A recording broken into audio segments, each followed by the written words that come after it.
이제 우리가 시니어 주택 제도 그다음에 케어하우스 요거를 생각을 해봤습니다. 자, 노인주택 정책에서 계속해서 건강장수마을이라는 게 있어요. 그리고 건강장수마을은 지방 공공단체가 종합적 기본 계획을 수립하고 민간 사업자에게 연계를 해서 건강장수마을을 짓도록 이렇게 하는 거예요.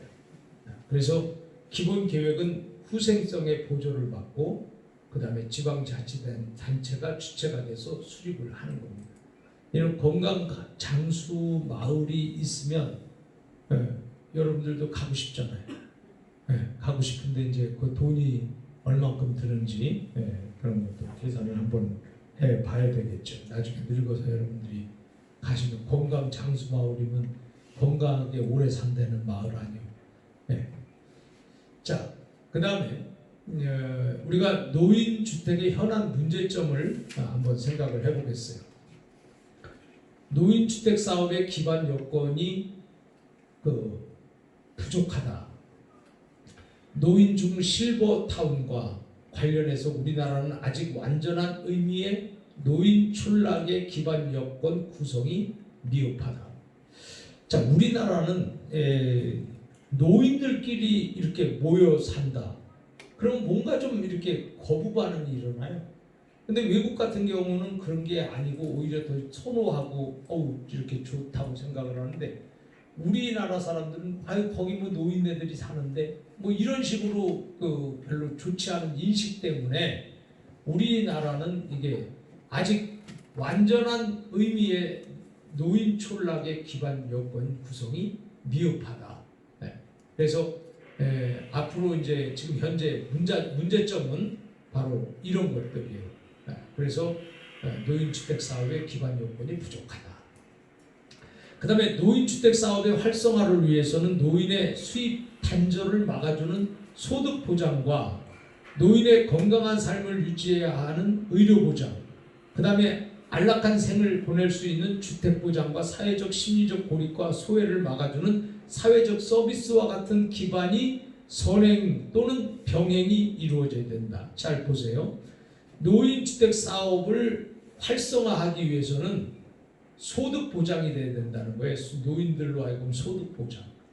그래서 노인들도 일을 할 수 있으면 얼마나 좋을까. 요즘에는 노인 종합사회복지관에서도 일을 하고요. 거기서 급여를 받아가요. 노인 종합사회복지관에 와서. 그럼 무슨 일을 하냐? 거기서 마늘 까요. 마늘도 노인 종합복지관에 와갖고 마늘 까는 거야. 그리고 거기서 또 이 돈도 받아. 마늘 까는 거 힘들지만은 그러나 그것도 조그만 소일거리잖아요. 그 소일거리를 하면서 또 남는 시간에 이 종합복지관에 와서 노인들이 여러 가지 그 활동도 하면서 시간 될 때 조금 잠깐 동안 마늘 까고 또 용돈 받고 이런 것들이 이제 소득 보장이라는 말이죠.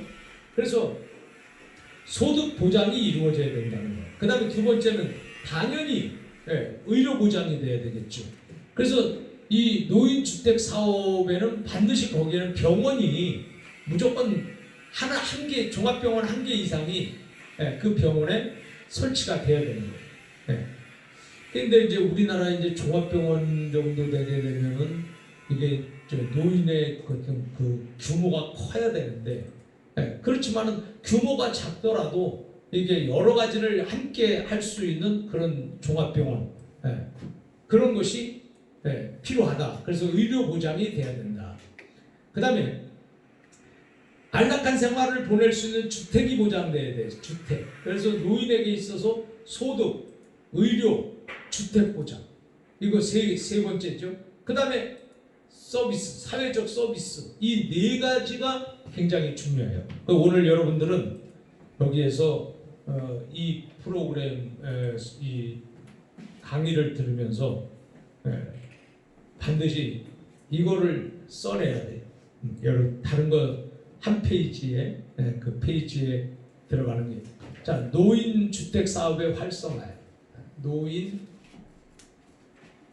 주택 사업의 활성화 방안. 자, 첫 번째는 소득 보장이 이루어진다. 소득 보장. 자, 두 번째는 의료가 당연히 있어야죠. 의료 보장. 그 다음에 세 번째는 주택 보장이 돼. 주택 보장. 마지막 네 번째는 뭐라 그랬어요? 사회적 서비스. 네. 자, 그래서 여러분들이 그 페이퍼에 요 노인 주택 사업의 활성화 방안 요 네 가지를 써서 주시면 되겠어요. 이 강의 기간 동안에 물론 다른 것도 너무 많이 쓰면 안 돼.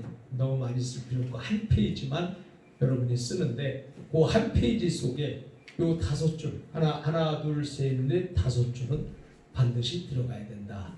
이렇게 여러분들이 기억하시면 되겠습니다. 자, 그 다음에 노인 주택의 현안 문제점에서 두 번째 생각해 봐야 될 것은 정책상의 문제점이에요. 정책상의. 그래서 정책상의 문제점은 민간 공급 부분에 관한 규제예요. 그래서 민간 공급 부문에 관한 규제. 그래서 민간 자본 또는 민간 기업은 생리적으로 이윤 추구가 그 주된 목표로 되어 있기 때문에 소비자로서의 노인을 국가가 보호하기 위한 장치를 마련한다는 것은 당연하다. 이렇게 말했습니다. 그래서 이 민간 기업이나 민간 자본은 이윤 추구잖아요. 목표가. 거기에 있기 때문에 소비자로서 노인. 그러니까 노인이 이제 그걸 이용하는 거란 말이에요. 그러니까 소비자죠. 소비자로서의 노인을 국가가 보호하기 위한 장치. 국가가 보호하기 위한 장치를 마련해라. 이거예요. 그러니까 민간 자본, 민간 기업이 이 어떤 일을 할 때에 거기에서 국가가 그것을 보호하기 위한 장치를 마련해야 된다는 거. 이게 이제 민간 공급 부문에 관한 규제예요. 그 다음에 두 번째는 노인주택과 관련된 건축관계법에 따른 문제예요. 그래서 노인복지주택은 완공 후에 주택법에 따라서 사용 승인을 받아야 하는 것과 함께 노인복지법의 규정에 따라서 시설 설치 신고를 해야 된다. 이게 이제 문제점이죠. 건축관계법에 따른 문제점이에요. 그 다음에 현행 법 체계에서는 우리나라의 노인주택은 주택으로서의 특성과 복지시설로서의 특성을 복합적으로 갖고 있다. 이게 이제 이렇게 건축관계법에 따른 문제다. 이렇게 생각하시면 되겠습니다. 자, 그 다음에 세 번째는 노인주택 정책의 조세 제도에 따른 문제예요. 이것은 뭐냐면 노인주택의 건설 및 공급을 촉진하기 위해서 노인주택 건설에 부과되는 조세 있잖아요. 그래서 건물을 짓는 사람들의 그 조세, 주택 공급에 따른 조세를 대폭적으로 경감을 해 주어야 된다는 거예요.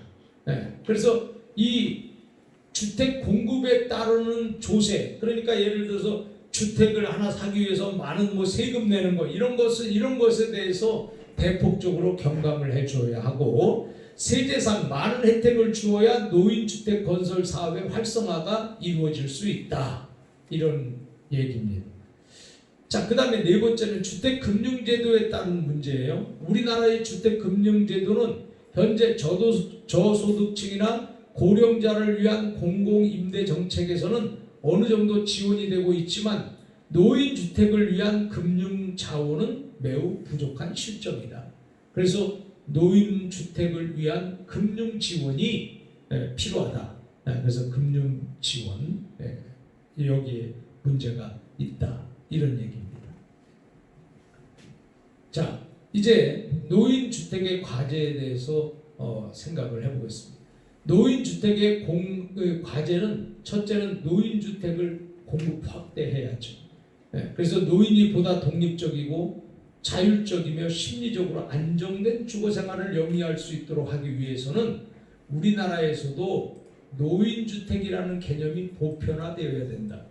자, 그러니까 우리는 지금 노인주택에 대해서 아직까지도 생소해요. 그래서 노인주택 하면은 좀 어색하게 들려요.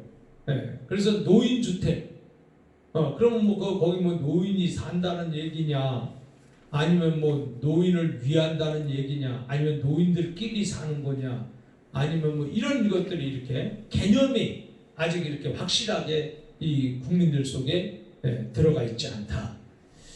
자, 그래서 이제 이 개념이 보편화돼야 된다는 거예요. 모든 사람들이 다 노인주택에 대해서 이렇게 알고 있어야 된다는 거예요. 그 다음에 노인주택의 관리 체계 확립, 노인주택 관리와 관련된 별도의 조직을 두는 문제와 이와 관련된 비용 지원의 문제는 현재 양로시설에 준해서 사회복지사와 생활상담사를 두고 이들은 주택 소재지의 행정관청의 지도와 지원을 받도록 하는 것이 필요하다. 자, 그러면 이 말은 뭐냐면 이 노인주택에서 마치 양로시설처럼 거기도 사회복지사가 있어야 되고 생활상담사가 있어야 된다. 그렇게 해서 그 사회복지사나 생활상담사는 이 관청의 지도와 지원을 받아서 급여 같은 거 이런 거 지원을 받아서 의무적으로 거기에 근무할 수 있도록 만들어야 된다 이겁니다. 자, 이렇게 되다 보니까 앞으로 사회복지사가 진출해야 되는 길이 또 늘었어요. 그죠? 노인복지주택에는 무조건 사회복지사가 들어가야 되는 거예요. 그것처럼 또 사회복지사는 이처럼 또 다양하게 필요한 게 생기는 것이다. 이런 얘기입니다. 자, 그 다음에 세 번째는 노인주택 관련 법제의 정비예요. 그러니까 이 법을 좀 정비하겠다는 거예요.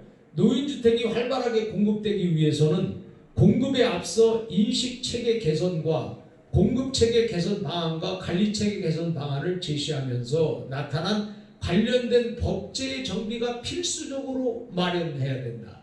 자, 그러니까 당연히 노인주택 관련 법이 당연히 필수적으로 마련돼야 되고 또 고칠 건 고치고 보완할 거 보완해서 이렇게 이 법적으로 이게 문제가 없어야 되고 또 법적으로도 여러 가지가 그 노인주택 관련한 여러 가지 일들이 필수적으로 마련돼야 된다는 거예요. 그래서 법적으로 이게 해결되지 않으면 또 이게 활성화가 될 수가 없어요. 법이 뒷받침을 해주고 법이 밀어주고 또 법이 그만큼 마련해 주면 이거 자동적으로 노인주택이 활성화되는 거죠. 노인은 자꾸 늘어나는데 노인주택을 지금 많이 노인이 늘어나는 것만큼 노인주택도 많이 늘어나야 되는데 우리나라는 노인주택은 안 늘어나고 아파트만 많이 늘어나잖아요. 그래서 우리가 이제 앞으로 우리 대한민국도 노인주택이 계속 늘어나야 된다. 왜? 노인이 점점 많아지니까. 그래서 노인들이 그 아파트 살는 거 답답하잖아요.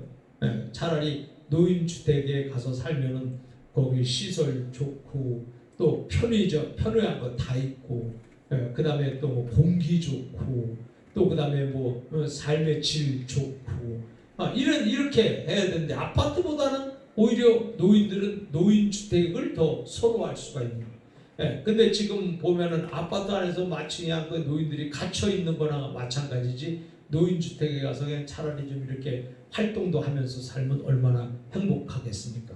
또 거기에 또 지금 아파트에는 사회복지사가 없잖아. 그런데 노인주택에 가면 사회복지사 있지, 생활상담사 있지. 그러면 노인들을 위해서 최고의 시설이 있죠. 그래서 이런 것들이 이제 필요하다 이런 얘기예요. 그 다음에 노인주택 과제에서 노인주거복지를 위한 정부의 서비스가 개발돼야 된다. 자, 정부의 서비스 개발. 노인주택 공급과 관련해서 중앙정부와 지방정부 또한 중앙정부 간의 협조 그리고 특히 기초자치단체의 역할이 매우 중요하다. 그래서 노인주거복지를 위해서 정부도 협조할 뿐만이 아니라 또 이 지방자치단체도 만약에 우리 지방에는 노인들의 천국이다. 그래서 노인주택이 별도에 마련되어 있다. 우리 지방에는. 막 그런다면 그 지방으로 노인들이 몰릴 거 아니에요. 예? 그러면 그 노인들이 그 지방에 몰리면은 또 지방의 퀄리티도 더 올라가고, 예. 이제는 사람들이 노인들만 있으면은 사람들이 우습게 하는 거예요. 오히려 퀄리티가 떨어진다고 생각을 해. 예. 그러나 지방자치된 단체에서 조금 더 이렇게 신경을 쓰면 오히려 노인들이 나이 많은 사람들이 몰려온다면 그 요즘엔 노인들이 부자 많잖아요. 그러니까 오히려 그 지방자치단체도 잘 살게 되는 거고 생활의 퀄리티도 올라가게 되는 것이고 발전도 하게 되는데 이거 노인이다 이렇게 생각을 해버리니까 이게 더 이상 거기에 손을 대려고 하지 않는 그런 것들이 이제 있다 이거죠. 그래서 앞으로 노인을 잘 활성화할 수 있다면 그게 돈이에요. 또 노인을 잘 활성화할 수 있다면 그게 복지 성공이에요. 그래서 앞으로는 이제 노인의 지금 우리가 노인 숫자는 많은데 노인 천국이 아닌 거예요. 이게 문제죠. 그 노인 숫자가 많으면 노인 천국이 돼야 되는데 노인 숫자가 많은데 노인 천국이 안 된다는 것은 이 사회가 노인들을 배제한다는 거 아니에요. 그래서 이런 개념도 바뀌어야 되는 거예요. 노인이 많으니까 노인이 살기가 좋은 그런 나라. 이렇게 돼야 되는데 노인이 많은데 노인 살기가 불편한 나라야. 그렇게 하면 이건 아니죠. 노인의 행복하고는 거리가 먼 거잖아요. 그래서 우리는 노인주택의 과제를 한번 생각을 해봤습니다. 또 노인주택 소비자 선택의 다양화. 우리나라에서 노인주택 입주 방식은 무료. 또 실비 시설 입소는 무료. 그 다음에 또는 월 임대료 납부 방식, 유료 시설 경우는 회원권 구입, 입주 보증금 및 월 이용료 납부 방식. 그 다음에 노인주택의 공급은 아직까지는 사회복지법인이 주를 이루는 등 다양하지 않다 이렇게 말했어요. 그리고 우리나라에서도 노인주택의 수요자인 노인을 위해서는 선택의 다양화를 위해 노력해야 된다. 자, 그러니까 노인주택 소비자 선택의 다양화가 이루어져야 되니까 노인주택도 다양하게 이렇게 시설을 갖출 수 있다면 이 노인들이 선택할 수 있는 것을 이건 어쩔 수 없는 선택이 아니라 내가 좋아서 선택할 수 있는 이렇게 선택의 그 범위를 넓혀줄 수 있다고 하면 그게 바로 노인주택 소비자 선택의 다양화가 필요한 것이다. 이런 얘기입니다. 자, 이렇게 해서 우리가 지금까지 이제 노인에 대해서 주택에 대해서 살펴봤는데 이 부분에서 제가 다시 한번 좀 보강 설명을 하면은 자, 우리나라에서 노인주택 그 입주 방식이 무료다. 자, 무료로 들어갈 수 있는 곳은 국민기초생활수급자 이런 사람들은 무료로 주택을 들어갈 수 있죠. 근데 이제 대부분 보니까 요즘에 이 아파트를 지어서 노인이 거기 이제 이렇게 주택 보장으로 노인이 들어간단 말이에요. 자, 그래서 국민기초생활수급자가 물론 이제 여러 가지 그 삶의 여건이 되니까 그렇지만은 노인들이 국민기초생활수급자로서 그냥 아파트 받는 것보다는 차라리 이 노인들이 그 노인주택에 들어갈 수 있는 환경을 만들어준다면 그게 더 얼마나 효과적이겠는가 그런 생각을 한번 해봅니다. 그래서 아파트 하면은 사실 노인들이 볼 때는 불편해요. 노인들이 아파트에서 또 걸어서 시장 가야 되고 거기서 한참 나와야 되고 그러면 또 아파트에 거기 마트 그거 하나 활용할 수 있는 거 그리고 그 지역에 이렇게 편의시설 같은 게 별로 없잖아요. 자, 그래서 이 노인 정도 됐을 때는 국민기초생활수급자들이 노인이었을 때는 차라리 아파트를 주지 말고 노인주택을 주는 것이 더 이렇게 행복한 삶의 질을 이렇게 만들어갈 수 있지 않는가 그런 생각을 해볼 수 있다는 얘기죠. 그래서 이게 이제 어차피 여기도 아파트도 무료로 들어가잖아요. 그것처럼 차라리 아파트보다는 노인주택으로 입주 방식 무료 이렇게 들어갈 수 있다면 노인이 오히려 그것을 더 많이 선택할 것이다. 자, 현재 우리나라는 노인들에게 다양한 선택을 할 수 있는 여건을 국가가 아직 만들어주지를 못했어. 그러니까 노인은 계속 늘어나지. 그러면 노인이 계속 늘어남에 따라서 노인복지 정책도 계속해서 발전을 해야 되는데 노인복지 정책이 굉장히 발전이 늦어요. 발전이. 그게 이제 안타까운 거예요. 그러면 이제 앞으로 지금 노인들은 계속 이제 뭐 이렇게 저 베이비붐 시대가 이제 곧 조만간에 이제 노인이 되잖아요. 그죠? 그들이 지금 이제 65세에 지금 임박했단 말이에요. 자, 그러면 이 베이비붐 시대가 65세에 임박하면 이때부터 노인은 우리나라에 이제 천국이 돼버리는 건데 숫자가 어마어마하게 늘어나는데 여기에 대비해서 준비해 놓은 게 없는 거예요. 준비해 놓은 게. 노인을 위해서 준비해 놓은 게 없잖아요. 뭐 있어봤자 뭐 노인 장기 요양보험제도 이런 거밖에 뭐 별로 이렇게 특별한 게 없고 있다 할지라도 그게 PR도 안 되고 광고가 안 돼서 그걸 잘 몰라요 사람들이. 그러니까 그걸 모를 정도라고 하면은 노인 복지에 대해서 정책에서 굉장히 지금 정책이 뒤떨어지고 있다는 거잖아요. 정책이 현실을 따라가야 되는데 정책이 현실을 못 쫓아가고 있잖아요. 원래는 정책이 현실을 앞에서 이끌어가야 되는데 지금은 보니까 정책이 뒤에서 지금 따라오고 있어요. 이런 안타까움을 우리가 볼 수 있다.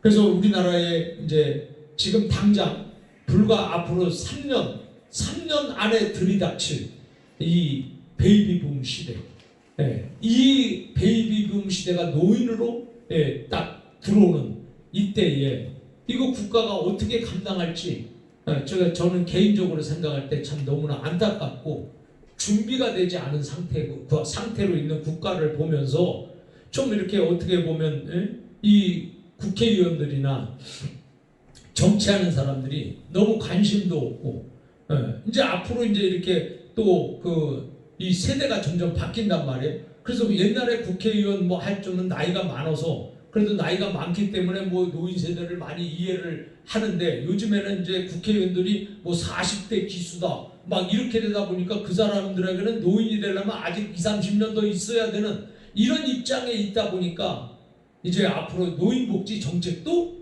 이게 참 안타깝다.